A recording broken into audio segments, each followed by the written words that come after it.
This week on the latest episode of The Big Show, we will spotlight the 30th anniversary of A Rage in Harlem. Plus, we'll recap Sunday's Academy Awards. This ought to be a good conversation. We'll be joined by film critic Sharronda Williams of Pay or Wait, show contributor and critic Wilson Morales, and co-host and critic Charles Kirkland Jr. We'll have all that and more on episode 453 of Keeping It Real with FilmGordon. Let's go. All right, and welcome to the latest episode of The Big Show, Keeping It Real with FilmGordon. I am Tim Gordon, joined by Charles Kirkland. Are you there? I'm here.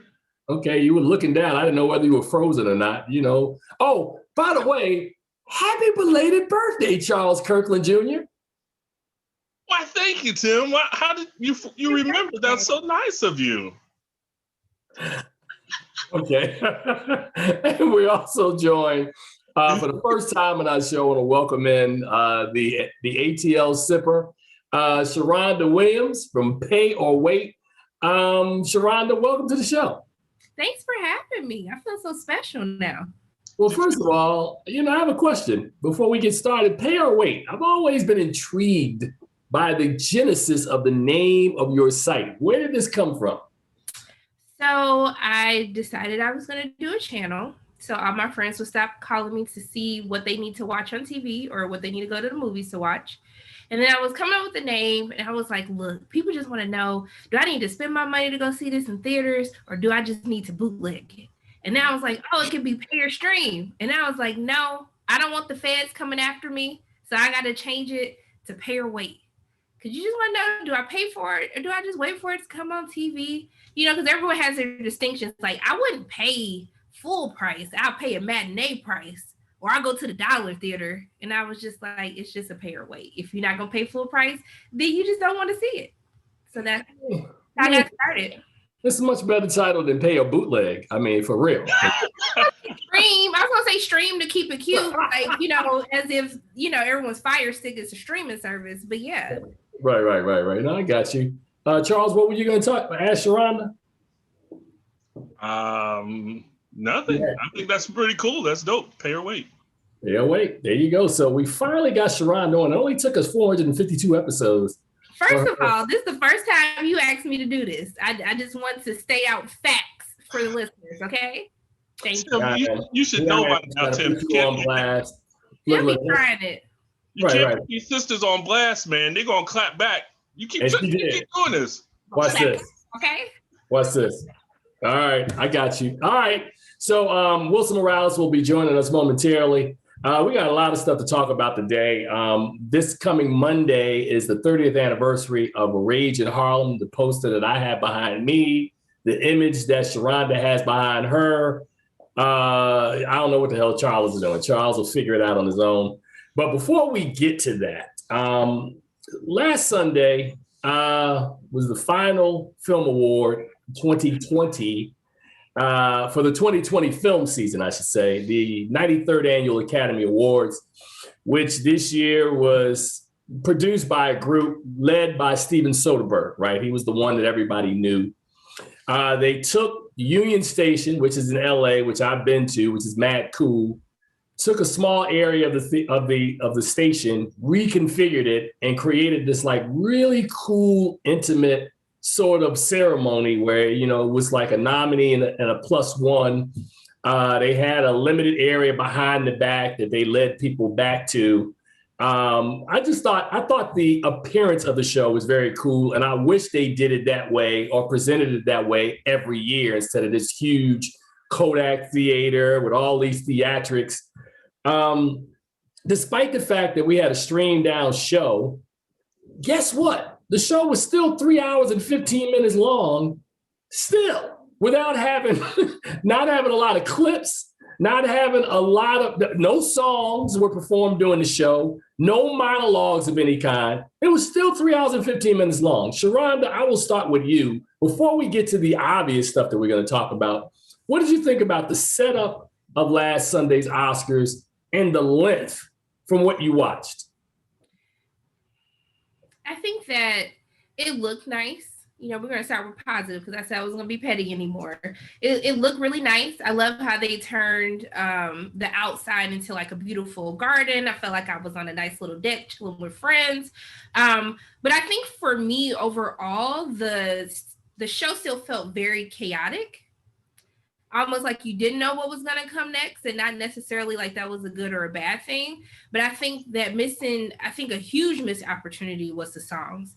I mean, I think that the BET Awards, I think that the Grammys had the best showcase of still having live performances that still took it to the next level, even though you didn't have the audience participation to look at. But I felt like that was a very huge miss, especially for regular viewers who tune in to mainly watch the performances. You had Leslie Odom Jr. performing. You had Grammy and now Oscar Academy Award winner her performing. You had two performances that a lot of people from different demographics would have actually tuned in to want to see. And I just felt as though it was a huge missed opportunity that if you're taking all of this extra stuff out, why was it still this long? Like I like hearing their career journeys to inspire other creatives that like, hey, you might be busting tables, but you know, Oscar's around the corner for you. But I just felt like it just felt weird. It felt a little misguided at times, especially not showing the clips for certain categories. It just felt like chaos to me. Well planned chaos. How about that? All right. So in all transparency, they did have the songs, but the songs weren't during the show. Her performed in the pre-show. And right. I didn't watch enough of the pre-show to find out if they did that. Charles, did you watch enough of the pre-show to find out if Leslie Odom Jr. performed? He did. Oh, he did? Okay. Yes. Okay. Watched the pre-show. It was weird though, because they would interview the person that they were doing the song with, and then they cut to a performance. And then down in the corner, they still had live. Like it was like all of a sudden this person just went from this room into that room and started performing. But it was still kind of disjointed. I mean, you got an opportunity to hear, but who sits through the pre-show except for somebody like me to watch to see the performances? It was just kind of weird. And like Sharronda said, come on, you took all that stuff out and it's still 3 hours and 15 minutes. What's going on? I think they should have cut. They should have gone back to limiting the amount of time people could talk, because I don't know how many times. What's his face can say, "Man, hey man, it was beautiful, man," and my mom and dad had sex. My mom and dad had sex. Hey. So wait a minute, wait. So this is good because you're leading me to exactly where I want to go. And basically, I think the fact that they didn't have an orchestra for the first time, and the fact that you couldn't, and I guess Questlove could have, they could have worked out something with him spinning some kind of record and basically going, hey, when you hear this music, this is your play off music. But the speeches were way too long. And there were several times that I was sitting there watching going, dude, enough, man. Just say thank you and get off the stage. So Wilson Morales joins us, and we're talking about last Sunday's Academy Award. We're doing a recap, and we were basically saying that we all love the presentation and the look of how they refurbished the Union Station space and made it a presenting space. But we were talking, Sharronda, I guess, who joins us, Sharronda Williams of Pay, was talking about the fact that it was a huge missed opportunity that they didn't have performances. And, we talked and said that a lot of these performances happened in the pre-show. But I think part of what my frustration with watching the Academy Awards, and it happens every year, and I am reticent to give advice on this, but I think it's something that a time has come. You guys really need to take some of these awards that, and I'm not being mean, I'm just being real. Some of these awards that aren't really high profile awards, and do what we do at the Critics' Choice Association and have a pre-show where you announce certain awards and then shorten the major show. And then throughout the evening go, previously on the show or earlier in the evening, such and such and such and such won in these categories. It would shorten the show, because I find myself every year, and Wilson is right. I'm shaking, you're shaking your head, and you're right. from a standpoint that these unions and these guilds, like a costume designers and a lot of these guilds, would raise holy hell if you tried to pull their stuff off the live broadcast. But I'm like, dude, you almost are creating a show that people, like regular people, used to love to watch the Oscars, right? Star power, boom. You know, I understand it was a pandemic. Like less than 10 million people watched the Oscars this year. But you missed historic moments, though. You missed the historic moments that we've seen in hair and makeup and costume, and there were some really good speeches. That's what I'm saying. In broadcast. So, I disagree with that one. Well, otherwise, you know, for as many years that Ruth Carter was not recognized, and she got recognized later in life, you know, if reading, you know, at the end of the day, when you see that, one, not enough Blacks get acting nominees and stuff like that. So when you do have these creative artists like a Russell Williams and a Jeffrey Fletcher, you want to see that. You want to see that, like, there are Black folks behind the scenes at craft. You know, granted, you can't do that at the Grammys because the Grammys has 100 categories. You know, as far as the lowest rated, that was expected. You know, the thing is like, look at these movies that you're getting. It's all part of the pandemic, you know. And I said, you know, you have these movies, you know, you need theaters back, because when you have these movies, big or small, hit the theaters and they create a noise like a Get Out, that they did well at the box office. That means that when whoever wins the box office, whoever comes to the top of the box office any given week, they're the number one story Monday morning in print, on TV. There's a great visibility for that film. Nobody talks about what came in second and third. And, you know, and there's an awareness. When these movies are playing on streaming channels for a lot more people to see, the easiest attitude is, I'll get to it. So when you have a movie like Without Remorse that just premiered yesterday, you don't have to, you know, as opposed to saying, I'm going to go check it out because you really want to go see it, your attitude is, it's on Amazon, I'll catch it Saturday morning, Sunday morning, next week, whatever. So that movie is not going to be talked about come Monday or Tuesday. It's done. You know, it's done already. So like, and then there's the fact that like, so when you have these movies that they were nominated, a lot of them were small, a lot of them were not names, you know, so sometimes you need star appeal at times as well. That sells, because at the end of the day, people, you know, one of the things that the Academy made a mistake is you didn't show clips. So like, even if people didn't see the movies, a clips goes a long way. So many people were talking about how the musical performances should have been part of the ceremony. Nobody was complaining when it was announced it was going to be done before the ceremony. But once they saw, you know, her sing and Leslie Odom, and they did great, they're like, oh, it should have been part of the show. But nobody was complaining when they first announced that those performances were going to be done before the show. You only complain after the fact. But what average person would have known that, though? Like the average viewer, people who tune in just to watch the pretty gowns and to see what Black people gonna win, who would have actually known that they were showing the performances prior to the, like, it just wouldn't even make sense for someone to think that could be done, that would happen, rather.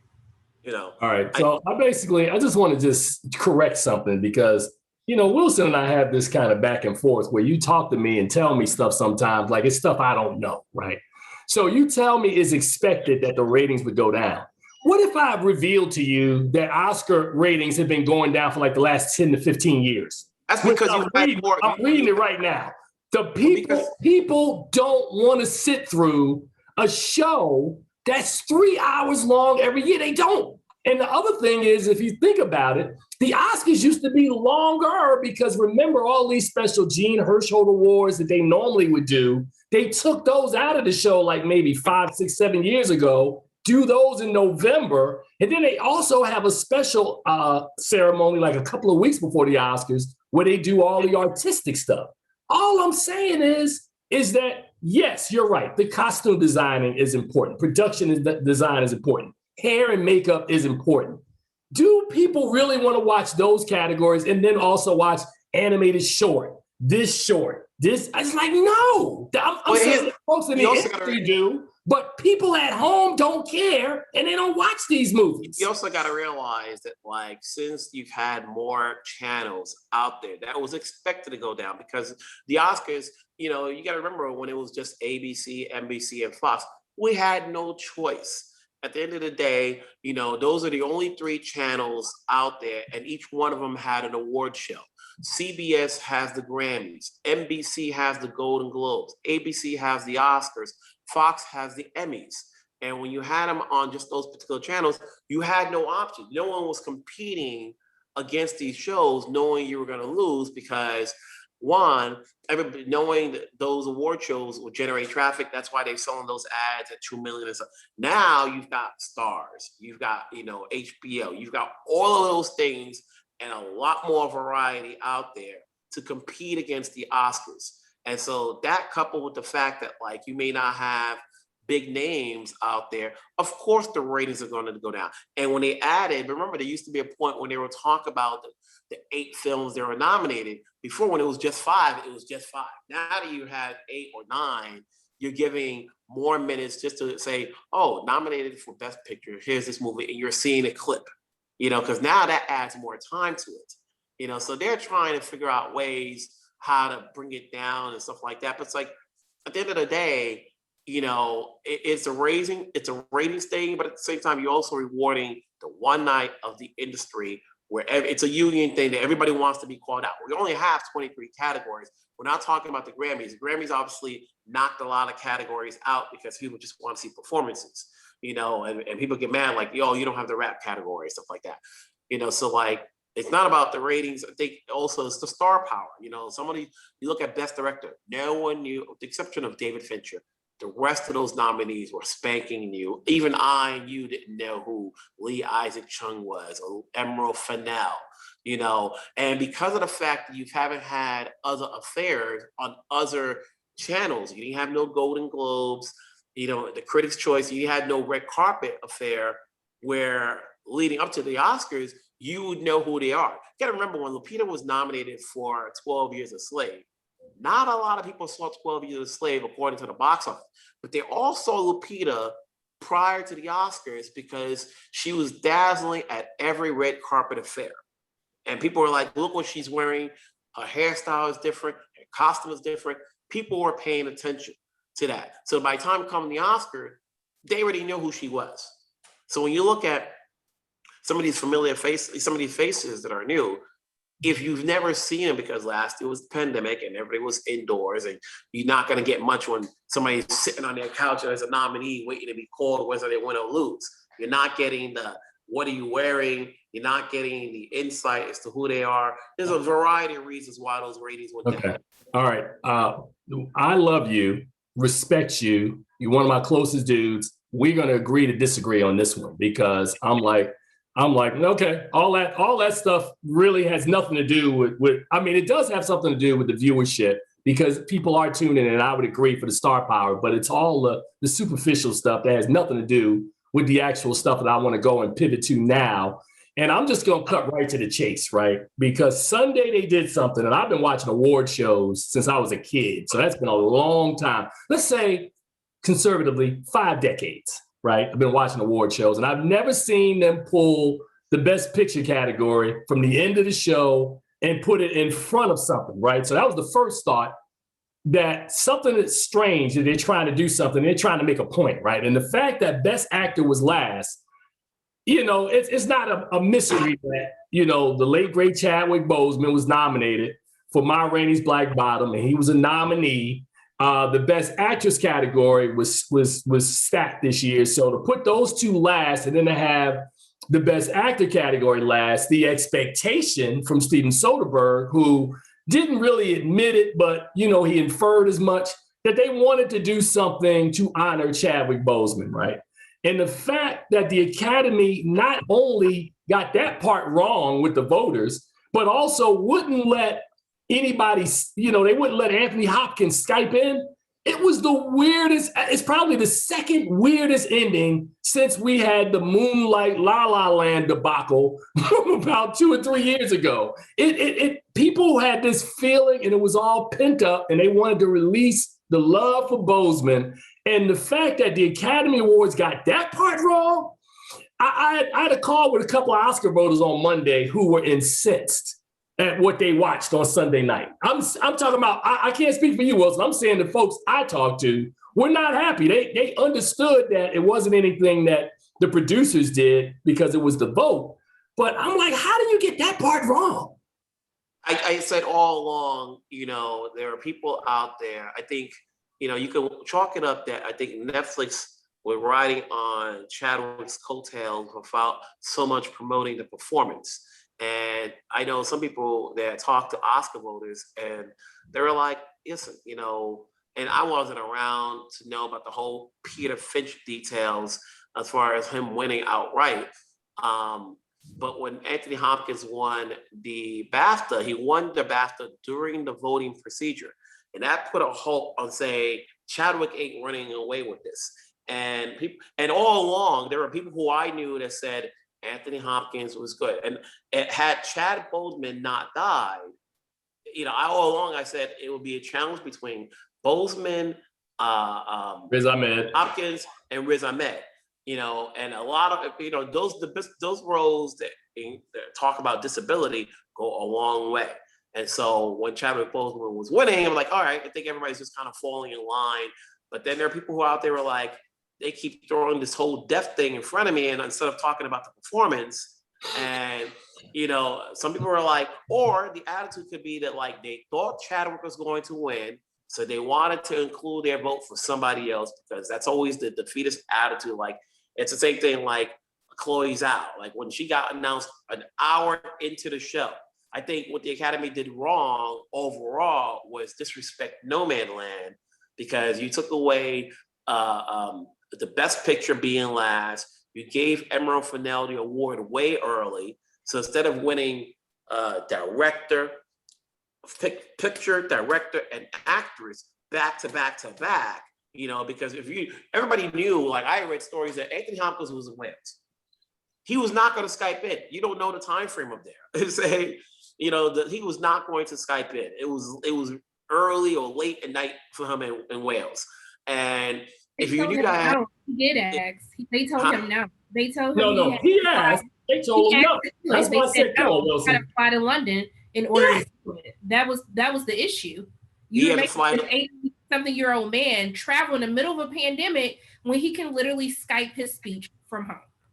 Okay. Well, that's granted, nobody knows that ahead of time, so it's like you could have done like in case you win type thing, say something, and people would have like, that's funny. He already got a speech prepared. It's like nah. But the whole situation could have been averted if the Academy Awards would get off of this Price Waterhouse secret thing to the last minute. Not all these award shows, most of these award shows, they know who the winners are before, and they can plan these things out. If the producers, if Soderbergh and them had been told by a proxy that, hey, you got to keep it in the same order because he knew that you can't. No, that part. That part right there doesn't bother me. But I want to throw this to Sharronda, because Wilson will always drop a nugget, and that I'll think about and I'll go, okay, yeah, all right, this is hypocritical. So the Peter Finch thing, a lot of people didn't know because Network, that was 1977. This is not the first time we've seen a posthumous person win an Oscar. Heath Ledger in 2008. Well, yeah. So let me finish. In 2008, it was cool when it was the white dude who died in a performance that people like. But now suddenly they throwing the death thing in my face when it's Chadwick Boseman. Sharronda, am I overreacting? Because I was pissed on Monday. I had to do radio, and Wilson, I can say pissed. I was hot because, no disrespect to Anthony Hopkins, who I think is great, right? I thought he was good in The Father. The Academy Award, and I was told this by a voter on Monday, that the issue that the Oscars has is that they always are chasing somebody, right? So basically, if you awarded people the years that they gave these performances, instead of passing them over, then there's not this incessant need that we got to make it up, that we got to catch up. So Denzel Washington gets screwed out of an Oscar when he does Malcolm X, when he should have won Best Actor, because Al Pacino had been nominated 7 times, and this was his 8th attempt, and they were afraid he would never get another shot. So he wins for Scent of a Woman, which is not even superior to His work in The Godfather, The Scarface. De Niro has 2 Oscars, but didn't win for Taxi Driver, didn't win for Raging Bull. It's like, and the list goes on and on and on. So Wilson, this is not anything personal. What do you remember? He lost. Miss me with all this talk about, they put the death thing in my face. He died. He didn't plan to die. He gave the best performance of his career, and he won't give another one. You can't honor him with an Oscar. Anthony Hopkins is 83 years old. No disrespect to him. He has other movies coming out. Frances McDormand, we haven't even opened that door because that's another totally one that pissed me off to the nth degree. But Sharronda, go ahead. I'm sorry. I have a lot of thoughts about this. But I think first, before even delving into this, that people need to understand how the Academy actually votes. When you nominate, it's those in that category, those who day in and day out, that branch votes for the nominees. But then once you open it up to everyone, I mean, you have people who do all this behind the scenes work. A lot of people might not have even watched the film. I mean, it gets into a lot of gray area. I mean, we hear this every time they do secret Oscar ballots. They say they didn't watch something, like I didn't want to watch this or I haven't seen that. So who has more name recognition? It would be Anthony Hopkins. And to be honest, when the season first started at Sundance last year, when I watched The Father at Sundance, I was like, it is Anthony Hopkins' Oscar to lose. It's his Oscar to lose. I mean, if Chadwick had to lose to someone, I would rather it be Anthony Hopkins because I really, really enjoyed his performance in The Father. But I do also agree that we have to stop getting away from, well, Glenn Close is going to win for The Wife this year because she should have won for all of these other roles. You have to start voting for it's the best performance in this which category. Is why she's still a time loser. But that's my problem. Like I do feel like they have to stop doing that. But I think also too, I do think it was wrong for them to bring up the whole Chadwick. You guys are only saying that because of his death. But when you watch Ma Rainey's Black Bottom and you watch his performance, he is the person that I watched the most as Levy. But also too, taking his death into account, when you realize that Chadwick was acting on 2 different levels, like acting to make his cast did not know he was dying. They did not know he was battling cancer. They had no idea. So for you to take all the strength that you had in order to first fool everyone on set, that's a full-time job right there. My brother just died from cancer. I've seen the journey, the battle of what they go through. But to then give one of your best performances of your entire career on top of that, I just think when you put both of that into account, and I know people say you shouldn't put depth into it, but you have to. Once you understand that he was able to do The Five Bloods and to do Ma Rainey's Black Bottom and the short amount of time that they had to film, it gives you a whole new perspective and it helps you appreciate his performance 10 times better. But I hate that people are upset with Anthony Hopkins because he's so good in The Father. And I've encouraged people like, please go watch the movie because he's really that good. It's a really good film, especially for everyone who deals with parents who suffer or family members who suffer from dementia or Alzheimer's. It's a really well done film. Wait a second, Wilson. I see you about to jump in. I want to pivot real quick and let's talk about Best Actress because we talked about this a week ago, right? Remember I told you we've got 2 potential historic things that are happening in the Best Actress race, right? There's only 5 people, now there's 6 that have won 3 Oscars, right? And I rolled off a litany of like these established, really good actors that never won a 3rd Oscar, right? And what really bothered me, because if you ask me and you talk to a lot of voters, they will tell you that Andra Day probably gave the best performance in that category last year. You know, she lost 40 pounds, she sang the song, she really committed. But as to Wilson's point, who was on that show a week ago, it was her first time. People don't know whether she's still a singer that's trying to be an actor. Will we just give somebody an Oscar and it won't help them at any point? But the fact that you honored Frances McDormand in this role, and I thought she was good, right? Don't get me wrong. Frances McDormand is going to be nominated next year for Macbeth opposite Denzel Washington. And if she isn't, it'll be a surprise to everybody on the Zoom call and folks that'll watch it.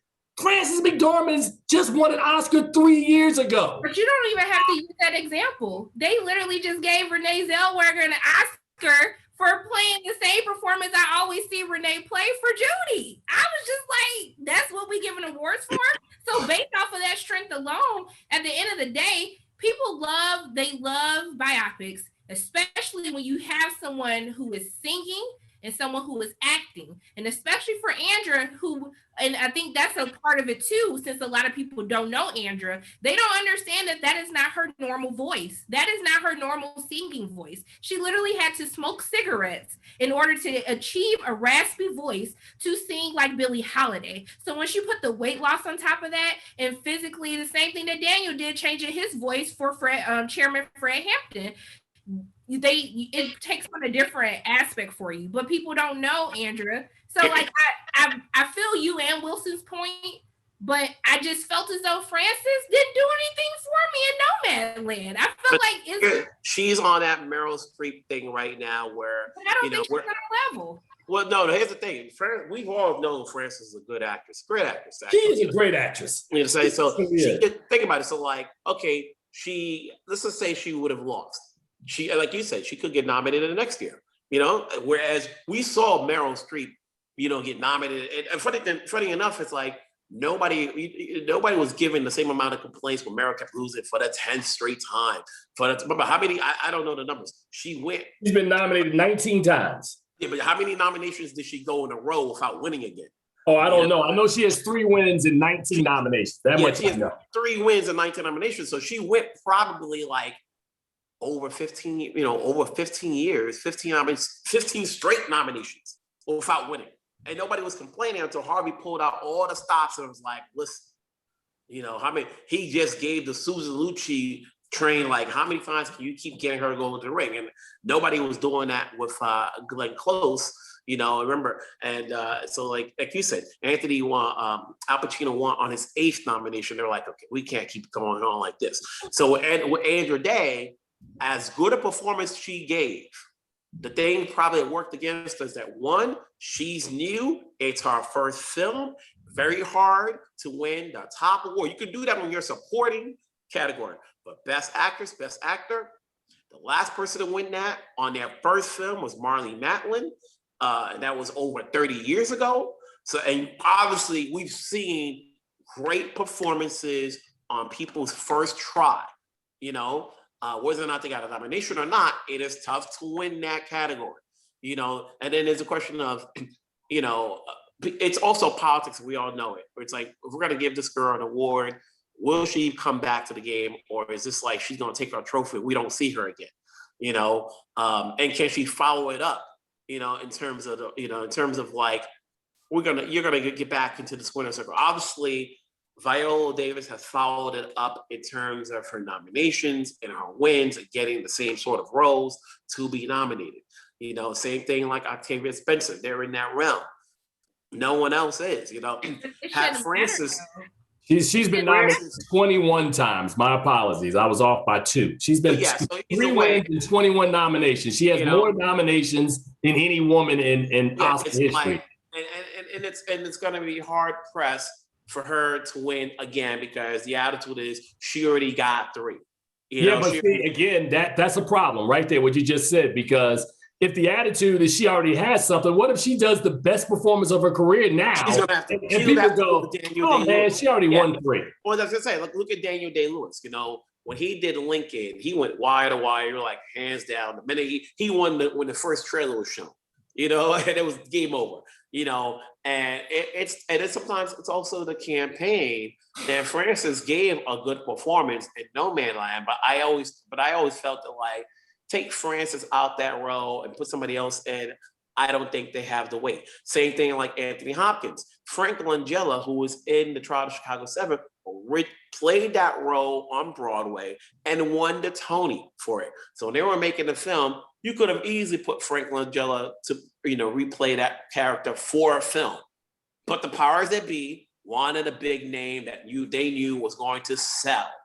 You don't get bigger than Anthony Hopkins. And he was nominated the last year. So that could also work into effect too, that when you come back to back, it doesn't work for everybody, because Willem Dafoe got like 2 or 3 nominations in a row. You know, you come back to back, boom. Even when we think about Mahershala Ali, like, I didn't think he would win again 2 and 3 years, which is rare. Him and Tarantino's boy, Christopher Waltz, I think it is, who won 2 and 3 years. But the performances are there, so you don't know what works with the Academy. Getting the nomination is one thing, but then when they open it up to everybody for it to win, obviously there are people out there, and like Sharronda said, at the end of the day, maybe not everybody has seen all of Chadwick's movies. Let's not assume that they all saw Black Panther, even though as much money as it made. It's not people's, they don't watch Marvel movies like that. And if, let's just say you just saw Black Panther, that, to a lot of people, these comic book movies are not a testament to your acting, because you don't see anybody else outside of Heath Ledger being nominated for a comic book role. They're like, what else you got? What else you got? I mean, but he turned 42 and get on up. I mean, he should have been nominated before we even made it to Ma Rainey's Black Bottom. It's not like Chadwick doesn't have a great arsenal of films where he had a great acting performance. So I think this speaks to the larger issue of the Academy. They do not see Black people as leads. We saw this with the issue with Judas and the Black Messiah, how Warner Brothers clearly stated that Lakeith was supposed to go for lead and Daniel was supposed to be supporting, and they nominated both of them in supporting. It's a clear proven fact over the years of all of these performances, these great performances, not even just mediocre performances by some of the greatest Black actors of our time, that the Academy has continuously ignored. Yep. So, but we got to get out of this one, man, because we could spend an entire show doing this, talking about the Academy. But what I will say is, I think Sharronda's point about how they don't see us as leads is one issue. I still think that we are treated as niche inside of an industry, that we have so many different Black directors and creatives and screenwriters and production folk. It's just, this is a conversation now. It's a different level of frustration, because 25, 30 years ago, we had all this work and nobody can get nominated. Now you get nominated and it's all subjective at the end, right? Because, Wilson talks to somebody who's a voter who sees it one way. I talk to somebody that's a voter that sees it another way. So nobody's happy with how last Sunday ended. Wilson is probably the person who is the least unhappy of all of us. But I want to do a pivot. Go ahead, Charles.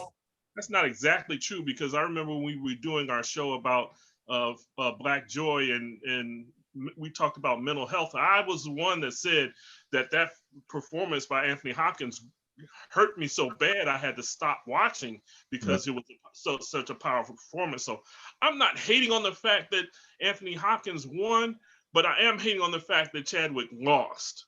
So if that makes any sense, makes sense. Well, yeah, you hate to see the fact that he won pretty much all the other awards, but not the big one, So it's like, wow, it happens, like look at Glenn Close, she was winning just 2 years ago all the awards, and you would think she was just going to win, and then come Olivia Colman, bam, it's like, wow, she don't get to make that speech, so that's the Academy for you, in terms of like, how many times you can get nominated but not win, but the fact is you still got the nomination. We're still fighting to get people recognized, in terms of like, so there's different battles on different levels. Look at Diane Warren. It's like, 12-time nominee.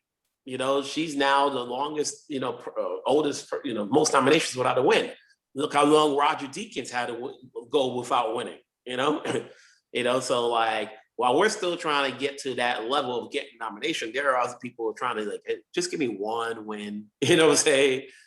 So, but it is what it is. I'm sure they're going to look at this and say, okay, what can we do different? Let's go back to the regular format. Let's go back to getting a host, that at least, I think people say, oh, nobody wants. People don't realize how hard it is to host a show, and you get graded for that. Like, you got 3 hours to put your best jokes possible, and people who think they get all right criticism, they don't want to be like, you were horrible as a host. Don't ever come back.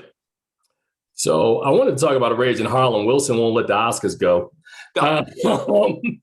It's Monday, as we said at the top of the show, is the 30th anniversary of Bill Duke, one of the Wilson, am I correct? In 15 films directed by African Americans in 1991? Yeah. Mm-hmm. Okay. This one, I mean, so again, Sharronda, I'm going to give her credit for being really, really young. So I'm not going to ask you how old you were in 1991. This was a seminal year for Black filmmaking in that year. Rage in Harlem, I will admit, was not one of the, I mean, it was a studio release, but it wasn't one of the huge draws that people really look forward to. I know Robin Givens was pretty hot at this point. You had Danny Glover in the cast. What is his name? Gregory Hines, Forrest Whitaker, all in the cast, directed by Bill Duke. This wasn't Boys in the Hood. This wasn't New Jack City. I mean, Daughters in the Dust was critically acclaimed. It was a really solid movie from 1991. Wilson, what are your memories of Rage in Harlem and its impact 3 decades later? I don't know about the impact, like you said, because of the fact that I guess it wasn't talked about so much or written about so much, in the cast of that film weren't so much new as some of the other movies. When you think about what we've done earlier already with The Five Heartbeats and New Jack City, a lot of that, between those two films, you had a lot of newcomers. So here you have Rage in Harlem, which was Bill Duke's directorial debut. Robin Givens was already a name already. Forrest Whitaker was already out there. Gregory Hines, he has since passed away. Danny Glover was just starting to come on his own. He had the Lethal Weapon films, and then I'm looking at the cast. No one else really stacks up. You have a young Wendell Pierce in there, T.K. Carter. No one really, I think. But when you look at the two previous movies I just mentioned, the movie gets better in age if the talent behind the film or in front of the film keep going further.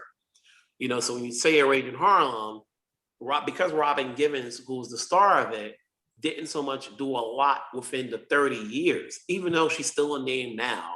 She didn't go on to have the careers, at least film careers, like us, other folks did, or at least, take away Rage in Harlem. What more are we talking about Robin Givens for? Her association with Mike Tyson. What else? It's like, what else have we got going?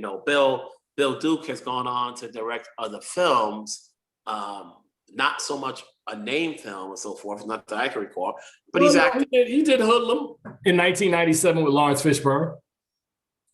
Okay, it's like, okay, he did Hoodlum, 6 years later, and we're still talking about what's he done since. He's acted in other roles, and we've seen him here and there. We've seen him in the Get Rich or Die Trying. So his fame mostly come as an actor than as a director. But nevertheless, you still celebrate, hey, 1991, these movies were special because they were greenlit at a time period when every studio was like, hey, they wanted to claim their own film of doing well and say, hey, we're getting into the black films, and everybody wanted to get on board. Like, well, let's greenlit this, let's greenlit that. It's like, I don't know how much money it made and so forth. You've got other movies that are going to come up, like you've got Jungle Fever coming up after this in June. And you look at that cast, and how many people came out of it from there. So sometimes a film can go far based on who's in it and if they've continued to do well afterwards. All right, so Sharronda, this was a film based on a Chester Himes book. And for folks who are really young and don't remember, he had a series of books. I think there were 8 books that were the Harlem Detective series, right? And the first 2 books, of course, were Cotton Comes to Harlem, which Ossie Davis directed in 1970. And then a couple of years later, they did Come Back Charleston Blue based on another of Chester Himes' books. And then we wait 20 years, and then you get A Rage in Harlem. This film is important from that standpoint, to Wilson's point. Robin Givens, who really didn't act, Forrest Whitaker wouldn't win an Oscar for another 17 years. Gregory Hines passed away, unexpectedly, probably within 10 years. And then Danny Glover continues to work. How do you feel about we keep talking about the impact of a rage in Harlem, because as long as you talk about a thing, people don't forget it. I wanted to do this today to bring a spotlight on a film and some performances that I think people need to revisit. And I think it has aged pretty well. When I watch it, it doesn't give me a sense like, man, oh, that's corny now. I think it was really done pretty well for the times, and I think it has stood up. Have you had a chance to watch it, or what do you think about the impact of this film, Sharronda? Yeah, I think rewatching it, it holds up, minus some of the, homophobic jokes in it. Yeah. That's a whole story. But I think when I was watching it, it's like a film that it like low key takes itself seriously, but it's still really funny. Like, but they're not trying to be overly funny. Like, it just works with Black humor in general. But I think while watching it, it just made me miss just having the types of films like this. And it's interesting because I was doing a panel for Black History Month, and someone asked me, they're like, we're headed into a new Black renaissance of films. And I was just like, no, we're digressing. Back in the 90s, early 2000s, how many Black films we were able to consume in a year. And now where you have people who continuously talk about the only things that we see are, films rooted in trauma. You might get a sprinkle of love stories on top of that. Watching A Rage in Harlem, it just made me miss us just having those mid-level films. They don't take themselves seriously, but it's still enjoyable because of the cast and because of the dialogue that's happening. It just made me realize how many steps back that we've actually gone. Even us just being able to discuss all these Black films like Ma Rainey's Black Bottom for Oscars, but what about those just regular films that Black people go to enjoy? Just for pure enjoyment, not to talk about these hard narratives, that we face as Black people each day. We go to the movies to escape that. And I want to see more films like this. And it reminds me just of how talented we are, how much talent was actually in that film before they went on to do different things, whether or not y'all want to say Robin Givens is known or not. But it's still the fact that people like her and people like Gregory Hines or Forrest Whitaker, that they had the opportunity to flex their comedic chops, flex their muscles on different films that people can just go to the movies and enjoy and escape from reality. And I feel like that's what we're missing, especially in Black film. So Charles, to Sharronda's point, 4 years after this, we would get, or 5 years after this film, we would get Devil in the Blue Dress, which was a Walter Mosley film about a character that was based on Coffin Ed and Gravedigger Jones, which were the three characters or the two characters that are in each one of these films, right? We talk about the impact of that and the ability for a franchise. Like right now we see, just released this weekend, Tom Clancy, all these series of books that are made on Jack Ryan, and that is starting to make them about John Kelly, which is another member of the Ryan-verse. What do you think about if folks are always looking around Hollywood for ideas, and I see we want to remake this classic and we want to remake that classic. Why not find the other 5 of these Chester Himes books or find some of Walter Mosley's books and then let us develop original stories based on franchises from Black writers that already exist? Well, I think the problem is getting licensing for some of these things. But I know I thought I heard somewhere, it might have been on Black Film and TV, where another Walter Mosley book is being considered for a play. And it's just really hard, I think, to find the right tone. Even with like this film, A Rage in Harlem, there was a lot of confusion about whether this was a comedy or a serious film. The studio wanted to be a comedy, and some people said it was. And Bill Duke firmly came out and said it's not a comedy. So, if you, Sharronda spoke about there being some humorous points to the film, and there are, but I think it's more that they just don't really get how to tell a Black story nowadays. And I mean, even to the extent where we're talking about the new movie Without Remorse, I think that they missed a lot about the Black experience in that film. And so it's just really hard to, and the story really is not the same story from the Clancy books. So I mean, this is a totally original story that they put, but it was hard for them to actually capture the Black experience. I thought that this could have been Matt Damon or Jason Bourne, anybody. This was not a Black film. So it's hard to find somebody who could do that kind of role, that's kind of story in the correct way. No, I got you. So Wilson, your point, I asked you the same question, man. If you've already got some information about what Walter Mosley is doing, or if there's something around one of these Easy Rollins novels, I think we look at missed opportunities. Walter Mosley, Valerie Wilson Wesley, Chester Himes, there are tons of Black writers who have written mysteries, these kind of thrillers.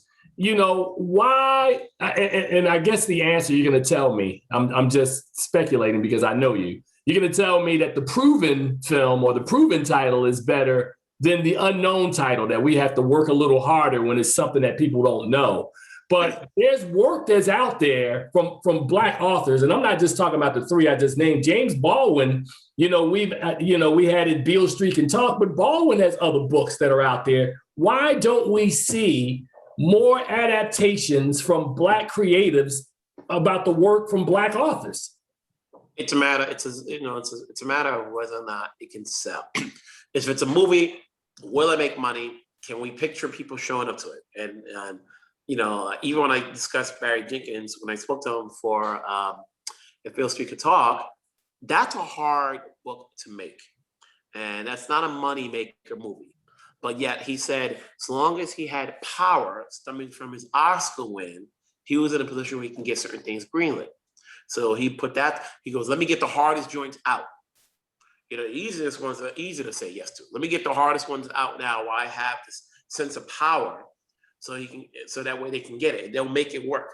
And a lot of directors try to do that because some of these shows are hard to make. It's either part of the realm right now where this is the genre, like, torture porn, slavery is in, between them and the upcoming Runaway Railroad and what we saw in the movies with Janelle Monáe. It's like, okay, it's working, to the powers that be, it's working. Let's see if we can get an audience online. Now, if you're TV, you got to convince these people, hey, who's going to tune in every week? When can we put it? When it's come pilot season, they got to see in the end of the day if it's going to get advertising. Like I've gone to these upfronts where people are looking at the product right then and there and they say, okay, I can get behind this. I think you got a winner here. So everything's all political. It's not, unless you have the name big enough that you're just going to greenlit it without seeing the rest of the episodes. Well, okay. You said something about, again, I tell you, Charles, you don't listen to me, man. I tell you, every time Wilson says something, there's always one thing he says that I take major offense with, and that's why you see my face balled up. This, Underground Railroad will be out in a couple of weeks. Them just played. I just literally just got off of a call about 2 hours ago where we were talking about this and this incessive need for us to wallow in Black trauma. And the thing that troubles me, as we talk about a film called Rage in Harlem today, that's celebrating its 30th anniversary. That's a film that had some hope in it. It was just a story about some fun with a group of Black folks and gold. It was kind of a film that works across the board, that people didn't come out of there feeling like their souls were beaten down, like they felt that they had a PTSD moment watching stuff. And we're going to talk in a couple of weeks where there's also an upcoming Netflix series that has really gotten under my skin in a major way. And I'm not going to put them on blast right now. I will save it when it drops. But I'm tired of it, man. I mean, I wrote a post on Facebook. Charles, how long ago was this? Maybe a couple of months ago, about I was struggling emotionally trying to watch these movies. You're watching Ma Rainey's Black Bottom. You watching Judas and the Black Messiah. You watching The U.S. versus Billie Holiday. You watching Antebellum. I'm like, dude, if it's in style, it ain't in style for Black folks. We can see trauma in real life. I watch trials going on where Black men are being killed almost weekly. Black people are being killed weekly. I don't need to relive it in films. And I don't understand for the life of me that I wish I could get several of these filmmakers on the show to explain why are you guys, why are we, I could understand it if it was white producers that were making these movies, but why are Black producers making these movies at a time that we're living in right now where we're watching it happen in real time? Why are we doing this? Well, you can't control what's going on. Doing it. I'm sorry, go ahead. I'm saying you can't control. You have your, you plan to make these movies, but like you never know what instance is going to happen that takes up our lives as we're watching it on TV. And then it's a question of, do we scale back and put it out? Well, so let me ask it in a different way, because that's not the point. The point is that no matter if you don't know the time, why are we constantly now being bombarded with these sorts of stories where you expecting Black people to walk in the theaters and actually they're not walking in the theaters, which probably makes it worse because it's in your house instead of in a theater. So now you're seeing all these images coming at you, the thems. You talked about Underground Railroad for us who have watched it. Ava did When They See Us a couple of years ago. It's just a lot. It's a lot. I mean, am I the only one that feels this way? Do I have some special sensitivity gene that the rest of you critics don't have as it relates to how much because this is the job. This is not like you can pick and choose what you watch. These are the films that are coming out. Sharronda, am I wrong? I mean, Black paint sells. I mean, it's that simple. Black paint sells right now. With all the Black paint is what's selling right now. I mean, you have When They See Us, and everyone watched it. You had Get Out. Everybody went to go see it. It made money. Hollywood, is this going to make money? Yes, it will. Get Out made all of this money after Black Panther, even though they still taking way too much time with Black Panther 2, even before Chadwick's death. You see a lot of superhero shows now. They're rewriting historically white characters to fit Black characters into the mold. I mean, it's just, that is what sells for them. That's what people watch. That's what they feel as though white audiences will go and watch as well. Because whether you want to admit it or not, these stories, also too, Lovecraft Country, that was a huge hit for HBO that delved deep into Jim Crow, not just in the South, but in the Midwest. Like, you have all of these different series that did well for television, that did well in the box office. So that's what you're going to see actually get greenlit. I don't know if it's kind of like what Wilson was saying about Barry. It was like, well, let me do the stuff that I can do now that I got this Oscar shine on me. Because if it was any other year, they'll be telling me no. I mean, you hear a lot of Black creatives talk about how I have all these stories written out and they're not selling. No one's trying to buy it. So you got to do either, people got to still eat. They got to put food in their belly, clothes on their back, keep a roof over their head. That's what studios want to purchase right now. It's unfortunate, but it's just the honest to God truth. I mean, so we got a couple of minutes left, Charles. Go ahead. I'm look at the record. I mean, even when you get some movies that are happy Black joy movies like Sylvie's Love and Jingle Jangle, what happens to them? They get relegated to being TV movies or just poorly distributed or talked about, and those are the movies that we need to support, but the studios don't have confidence in them, so it doesn't get marketed in the way that it needs to get in order to encourage the more movies of that like to come out. All right, well, like I said, I think moving forward we're gonna have plenty of opportunities to talk about this because these projects are coming out. And y'all gonna make me find an economist, because the fact that something is selling, Sharronda, you have a site that is widely read. Wilson, of course, you have one that's widely read, and you guys have a voice. Just because something is happening doesn't make it right. And as a Black critic in this business right now, we collectively need to raise our voices to say enough is enough. And before I close, when you talk about Lovecraft Country, which I thought was brilliantly done, the difference is with Lovecraft Country versus a lot of the other stuff that we're talking about is Lovecraft Country had hope, and they eliminated for the most part the white gaze in that film. So the story was told, it was openly Black, right? So when you have a lot of these stories that have white producers or have Black producers in them, and they don't tell these stories in a way that are authentically our experiences, it's problematic. It really is. So But again, I'm not going to belabor that point, man. I'm just not in a happy place, starting with the Oscars, ending with the conversation that I've been having, because we just been ingesting so much of this junk. That's basically what it is. I don't care what you tell me. It's entertainment. It's junk. Okay, all you guys want to keep your jobs. All right, cool.